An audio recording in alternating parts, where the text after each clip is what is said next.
আজকে আমি যে কত বড় লোভী তার কিছু প্রমাণ দিই। টিসিবি রেশনের মাল বিক্রি করে না?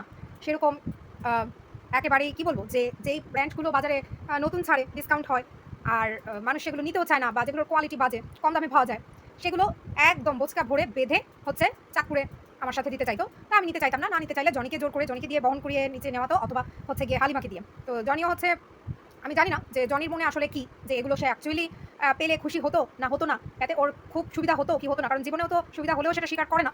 আর আমি তো হচ্ছে টোটালি কখনো এটা আনতেই চাইতাম না এবং আমাকে বলা হতো এগুলো অর্থের জন্য দেওয়া হচ্ছে, মানে অর্থ চা পাতা খায়, কাঁচা চা পাতা, কাঁচা মশলার গুঁড়া, এগুলো অর্থ খায়, ঠিক আছে কিনা, অর্থের নাম দিয়ে। তখন আমি বলতাম যে অর্থের নাম দিয়ে দেওয়া হলেও কি হবে, তাহলে এগুলো কি আর শুধু অর্থকে খাওয়ানো হচ্ছে, এগুলো তো আমরাও খাই, আমি এগুলো নিতে চাই না, এগুলো দিবা না। তো জোর করে হচ্ছে ওইভাবে জনিকে হাত করে কিংবা হালিমাকে দিয়ে একদম নিচ পর্যন্ত একদম সিএনজি বা অটো রিক্সা যেটাই আমরা ইউজ করতাম সদরঘাট আসার জন্য, সেখানে তুলিয়ে দিয়ে আসা হতো। তো এই হচ্ছে এক নম্বর নমুনা আমার লোভের।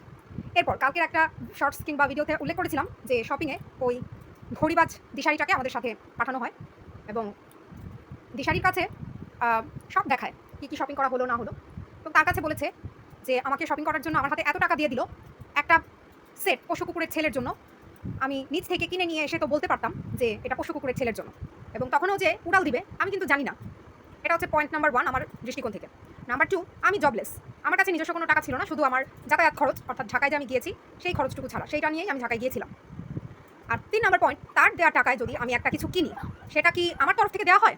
তাকে এভাবে আমাকে ছোট করতে আমি অনেকবার দেখেছি। যে কোনো কিছুতে, যে কোনো প্রোগ্রাম, অকেশন বলেন বা ফেস্টিভ্যাল, কাউকে কিছু দেওয়ার হলে তার টাকায় যেন কিনে যেটা দিবে সেটাই নাকি আমার তরফ থেকেও দেওয়া হয়ে যায়, যেটা আমি কখনোই মানতে রাজি না। এমনকি আমার বিবাড়িয়ার মাস্তুতো ভাইয়ের ছেলের অন্নপ্রাশনের সময়ও সেম কথাটাই আমাকে বলে যে কারণ হচ্ছে গিয়ে আমি তো যখন বিবাড়িয়ায় আমাকে ওই ফ্ল্যাট শিফটিংয়ের ব্যাপারটার জন্যই নেওয়া হয়েছিল, কিন্তু পরে তো আর নাই, কারণ মনে মনে তো জানা ছিল যে আসলে শিফট করাবে না। তো তখন হচ্ছে ওই মাস্তুতো ভাইয়ের ছেলের অন্নপ্রাশন, আমি কিন্তু ইভেন অন্নপ্রাশন যে ওই টাইমিংয়েই হবে কিনা আমি এটাও জানতাম না। ইভেন আমি কোনোভাবেই ওই অকেশনে অ্যাটেন্ড করার জন্য কোনোভাবেই প্রিপেয়ার্ড ছিলামও না, আমি যেতেও চাইছিলাম না। তো যাই হোক, পরে ইনভাইটেশন পেয়ে বা মান রাখা হোক, যেটার জন্য আমি গিয়েছি এবং আমার কাছে একদমই হাত খালি, মাত্র মনে হয় 500 ছিল, সেটা দিয়ে আমি ওই ছোট বাবুটার জন্য একটা গিফট কিনে আমাকে বলছে তুই কেন কিনতে গেছিস, তোর কি দেওয়ার দরকার, আমি তো দিচ্ছি, আমারটা দিলেই তো হয়। ও তখন আমি তোর এক পেট হয়ে যাই, কিন্তু এই যে সয় সম্পত্তি প্রপার্টি, তখন আবার আমি আলাদা। হ্যাঁ, তখন তোর পরিবার আলাদা হয়ে যায়, তোর পরিবার একেবারে আলাদা। আমি এতই লোভী যে আমি নাকি ফ্ল্যাট অনেকবার লিখে দিতে বলেছি, এবং আমি বারবারই বলছি যে আমি জানি এই কথাটা বললেই সে আমাকে আর ব্রাউন এরিয়া থেকে নিতে চাইবে না, বা এই ব্যাপারে আর কাউকে, অনেক মানুষকে ধরে এরকম প্রিক করবে না। এর জন্যই বারবার বলতাম যে আমার সিকিউরিটি লাগবে। এই মহিলা আমাকে অনেকবার বাসা থেকে বের করে দিয়েছে এবং এই মহিলার কথা কাজে কোনো মিল নাই, কথা কাজে ঠিক নাই, এবং কথা কাজে যে মিল নাই ঠিক নাই সেটা তো আপনারা এখনো প্রমাণ দেখতে তো পাচ্ছেন চোখে। তো আমি বলেছিলাম যে অর্ধেকটা আমার নামে করে দেন, কিন্তু জানি কখনো এটা পসিবলই না, সম্ভবই না। এর জন্যই তো এরকম একটা অলিক একটা আবদার, যেটার জন্য আমি লোভী আখ্যা পেয়েছি একদম, মানে চির জনমের জন্য। যদি বলতাম পুরোটা লিখে দে, তাহলে তো মনে হয় মহালোভী আখ্যা পেতাম। বিয়ের পর কক্সবাজার যা, আমার খরচে কক্সবাজার থেকে ঘুরে আয় যা। আমি কিন্তু যাইনি, কারণ আমি জানি যদি যেতাম সেটার ঢেকুর ওরে বাপরে শুনতে শুনতে টক জল পুরো আমার পেট থেকে মুখে উঠাতো, অথবা আমার অন্নপ্রাশনের যে ভাত, ইলিয়টগঞ্জের অন্নপ্রাশনের ভাত পুরো উঠাই দিত। কারণ এখন মনে পড়লো ইলিয়টগঞ্জ কেন বলছিল আমার ঠাকুমা আমার অন্নপ্রাশনের সময় নাকি বাজনা আনতে দেয় নাই, কারণ নিয়ম হচ্ছে মেয়ে বাবুর ক্ষেত্রে নাকি বাজনা বাজে না, অথবা প্রথম সন্তান বা সামথিং ওদের আমাদের বাবার দিকের বংশের এরকম হয়তো নিয়ম, অন্নপ্রাশনের সময় বাজনা বাজায় না। সেটা আমি মেয়ে হয়েছি বলে নাকি, আমি এই ব্যাপারটা ঠিক শিওর না। বারবার কতবার যে আমার কানের কাছে বলেছে, মানে আমাকে বিষ ঢুকিয়েছে আমার মনে। হ্যাঁ, আর আমার শাশুড়ি কইছে আইরো নাই, আইরো শব্দের মানেও আমি জানতাম না। তো যাই হোক, আমি এটা বলার অর্থ হচ্ছে যারা শুনছেন তারা আমার কথা সত্যতা কতটুকু সেইটুকু অ্যাটলিস্ট বুঝতে পারবেন আশা করি। এতটাই লোভী।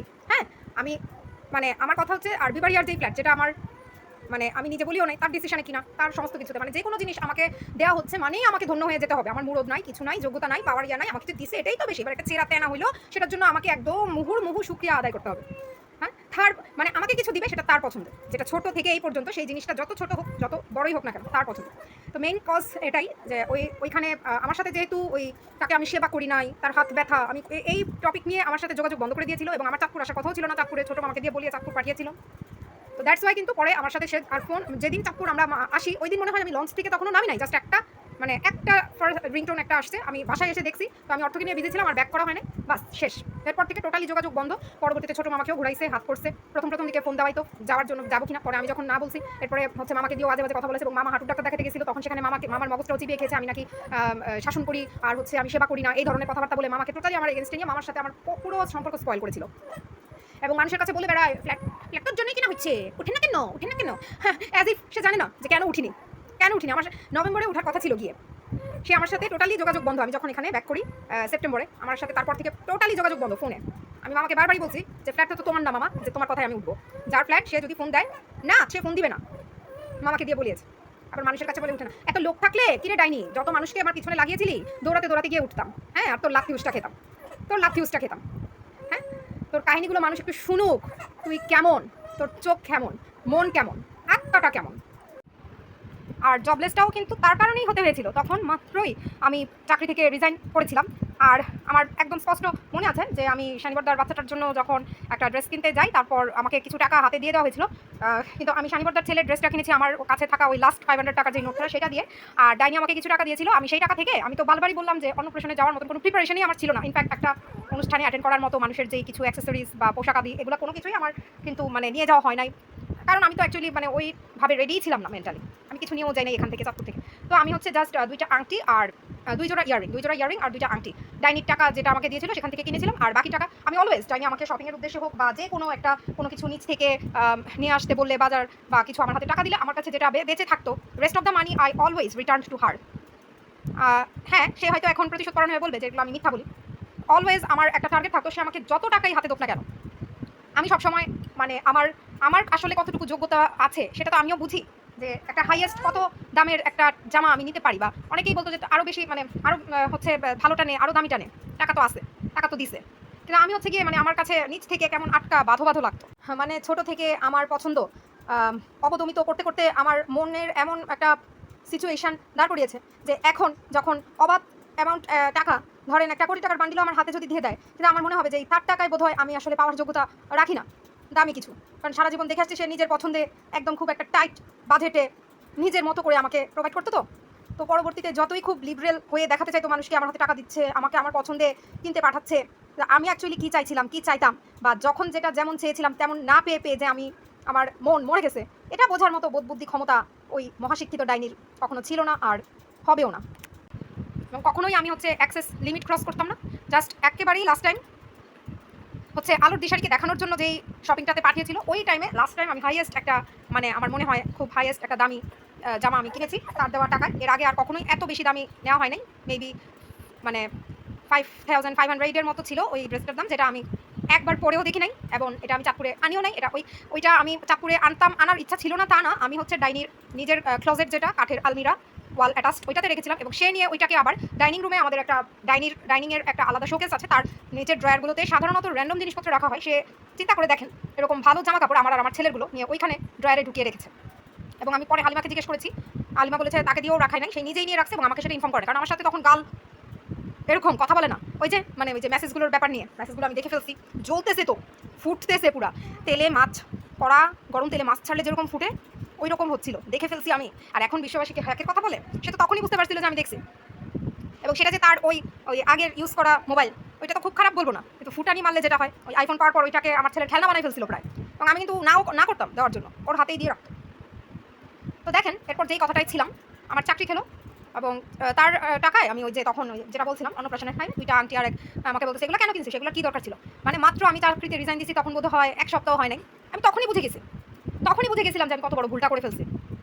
এবং আই থিঙ্ক যে সাবকনশিয়াসলি তার প্ররোচনায় প্ররোচিত হয়ে আমার মনে যদি লোভ বলতে বিন্দুমাত্র কিছুর সামান্যতম উদ্রেক হয়েও ছিল, ফ্ল্যাটের ব্যাপারে বলেন বা সামথিং, আমার মনে হয় আমি ওই অ্যাট দ্যাট মোমেন্ট অফ টাইমে আমার শাস্তিটা ভগবান আমাকে চোখে আঙুল দিয়ে দেখিয়ে দিয়েছিল যে তুই লোভ করেছিস, ফ্ল্যাটের লোভে এখানে আসছিস ছেলে নিয়ে, প্লাস হচ্ছে তুই চাকরি ছাড়ছিস, তোর লোভের শেষ নাই, কাজেই তোকে আমি দেখাই দিলাম লোভের শাস্তি কী। আমি বুঝে গেছিলাম যে সে মুখে যাই বলুক কখনো কোনো দিন মানুষকে যেটা বলে যে এই ফ্ল্যাটটাকে আমার জন্য কিনছে, আমার নামে করা হবে, এটা কোনো দিন করবে না। And you see the truth is here in front of everyone's eye. তারপরেও হচ্ছে আমি লোভী, আমি ঘুরে ঝাপাঝাপি করে নাকি তার পা ধরে ঝুলতেছি, পা ধরে রেখেছি। এত বড় বড় ফাজিলের মতো কথাগুলো বলার পরেও তাকে বলা হয় নাই যে এই কথাগুলো ঠিক হচ্ছে না, ও এগুলো চায় নাই।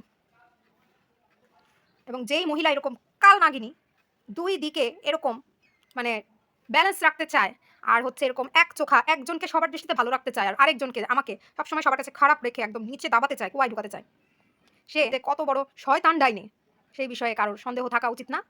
আমার তো নাই, বাদ বাকি মানুষ যার যার চয়েস, যার যার ব্যক্তিগত স্বাধীনতা। তো কথাগুলো বলার উদ্দেশ্য একটাই, যে আমি আমার দিক থেকে আমি কেমন সেইটা অন্তত আমি একটু আমার মনে কী ছিল একটু শেয়ার করতে। তো মানে কারোর পারমিশন লাগবে না, কারোর টাকা পয়সা এখানে নষ্ট হচ্ছে না। যার ভালো না লাগবে ভিডিও স্কিপ করবে, অ্যাভয়েড করবে। দেখতে পাচ্ছি বেশ কিছু শেয়ারও হচ্ছে, শেয়ার যেহেতু হচ্ছেই অল্প অল্প, আমি তো চাই বেশি করে শেয়ার হোক, বেশি বেশি শেয়ার হোক, মানুষ দেখুক, জানুক, বুঝুক যে স্বার্থে আঘাত লাগলে সম্পর্কগুলো কতটা ঠুনকো। আলোর দিশারিকে পোষ্য কুকুরের পাঠানো দামি দামি গিফট দেখিয়েছে এবং পোষ্য কুকুরই নাকি তাকে এত দামি গিফট দেয়। তখন আলোর দিশারি নাকি বলেছে, দিদি আপনাকে কখনো কিছু দেয় নাই, ও কোত্থেকে দিবে, ও কি চাকরি বাকরি করে? চিন্তা করে দেখেন, 2025 সালের জুনে উঠা একটা মেয়ে, তাকে হচ্ছে গিয়ে বলা হচ্ছে যে আমি তাকে নাকি কখনোই কিছু দেই নাই, অথচ আমি কিছু কখনো দিয়েছি কি দেই নাই এই বিষয়টা নিয়ে মুখই খুলতে চাই না, কারণ তাতে করে আমার লেভেলটা তার লেভেলের সমপর্যায়ে নেমে যাবে। সে যেমন দিয়ে দিয়ে চাউর করে।